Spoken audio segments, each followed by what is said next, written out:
Bismillahirrahmanirrahim. Assalamualaikum warahmatullahi wabarakatuh. Perkenalkan, nama saya Hasbi Rais Adilah dari kelas 12 MIPA 3 SMA Negeri 1 Singaparna, akan sedikit memberikan berbagi ilmu tentang pematerian di bahasa Indonesia di kelas 10 mengenai tentang penjabaran masalah melalui debat. Yang sudah saya susun mengenai tentang pematerian dari debat itu terdiri dari materi kelas 10 di bahasa Indonesia. Pengertian teks debat.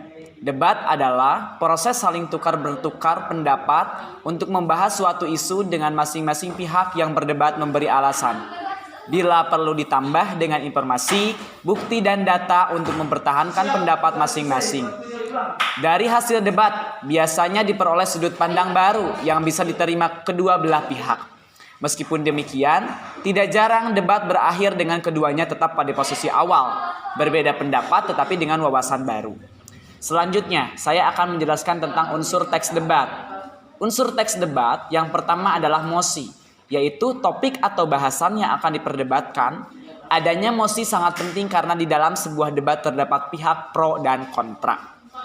Yang kedua adalah tim afirmasi, yaitu tim yang setuju dengan mosi ataupun permasalahan yang didebatkan. Yang ketiga adalah tim oposisi atau tim yang tidak setuju dengan mosi terhadap permasalahan yang didebatkan.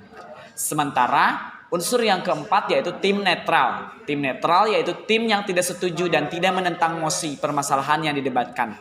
Tim ini bisa jadi menerima dan menolak sebagian dari mosi. Dalam sebuah debat, tim netral sifatnya opsional, boleh ada, boleh tidak. Yang kelima, penonton ataupun juri. Debat juga harus memiliki peserta yang aktif dalam debat, yang nantinya berhak menentukan sebuah keputusan akhir bersama juri dan debat. Dalam beberapa debat, peserta tidak ikut andil dalam penentuan keputusan akhir temu.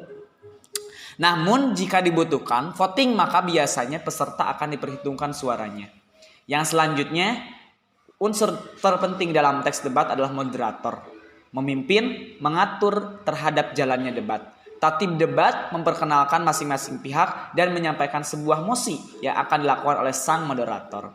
Yang selanjutnya adalah sekretaris ataupun penulis mencatat hasil debat. Seorang penulis atau sekretaris sebaiknya tetap ada dalam sebuah debat. Sekretaris inilah yang akan mencatat hal-hal yang penting selama proses debat berlangsung.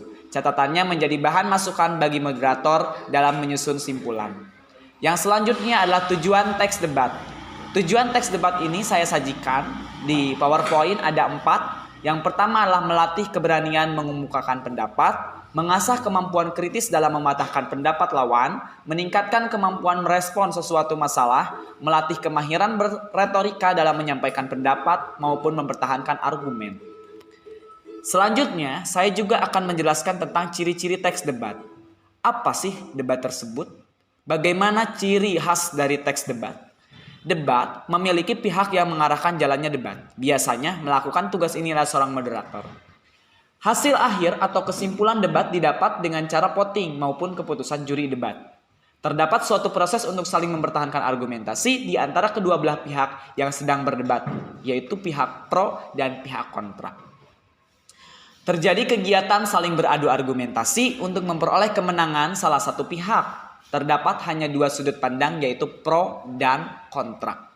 Di sesi tertentu terdapat kegiatan tanya jawab antar pihak yang berdebat dengan dipimpin oleh moderator. Selanjutnya, penjabaran masalah melalui debat. Struktur pada teks debat. Yang pertama adalah pembuka oleh moderator, penyampaian pernyataan topik, pelaksanaan debat, simpulan, dan penutupan. Ini merupakan struktur yang dapat dikemas dalam sebuah teks debat. Aspek kebahasaan teks debat. Bahasanya sesuai dengan kaidah baku. Isi bahasa atau ide yang disampaikan sesuai fakta dan logis. Kata yang dipilih memiliki makna sebenarnya ataupun denotatif, tidak berkonotatif. Bahasa dalam debat umumnya satu makna, tidak mempunyai makna ganda atau tersirat, dui makna ataupun keambiguan. Jadi tidak terdapat dalam sebuah teks debat. Menyalahi kaidah tata bahasa penyebab dari ketidakefektifan kalimat. Jadi kalimat yang berbahasanya kaidah baku biasanya membentuk sebuah prasa klausa kalimat paragraf dan kata yang pembicaraannya kalimat efektif. Selanjutnya, jenis-jenis debat. Yang pertama assembly or parliamentary debating, yaitu debat parlementer atau dengan majelis. Ya, maksud dan tujuan majelis ini yaitu untuk memberikan sebuah informasi, menambah dukungan bagi suatu undang-undang tertentu. Yang selanjutnya adalah cross examination debating, debat pemeriksaan ulangan untuk mengetahui kebenaran pemeriksaan terdahulu. Selanjutnya debat formal ataupun konvensional ataupun debat pendidikan, formal, konvensional, or education debating. Yang selanjutnya adalah debat kompetitif. Tidak seperti debat sebenarnya dalam parlemen. Debat kompetitif tidak bertujuan untuk menghasilkan sebuah keputusan, tetapi lebih diarahkan untuk mengembangkan kemampuan tertentu di kalangan pesertanya. Terima kasih. Kesempatan seperti matahari terbit. Jika kamu meminggunya terlalu lama, kamu akan merindukannya. William Arthur Ward. Terima kasih. Mungkin itu saja yang dapat saya informasikan kepada rekan-rekan semuanya. Semoga bermanfaat. Kurang lebihnya mohon dimaafkan. Wabillahi taufiq wal hidayah.